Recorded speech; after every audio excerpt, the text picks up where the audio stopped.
In this example, we will be evaluating the square root of 25. Normally, to evaluate the square root of a value, we would find the factors of that value, expand them out using a math rule, and then simplify. However, the square root of 25 is a special case because 25 is a perfect square. A perfect square is a value where if you take the square root of that perfect square, you will get a whole number as your answer. Some examples of perfect squares are 1 squared, which equals 1, as our perfect square, 2 squared, which equals 4, as our perfect square, and 3 squared, which equals 9, as our perfect square. If we take a look at what 5 squared equals, we can see that 5 times 5 equals 25.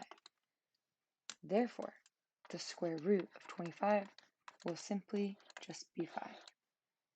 This is the exact value of the square root of 25, and there's no need for any simplification or estimation.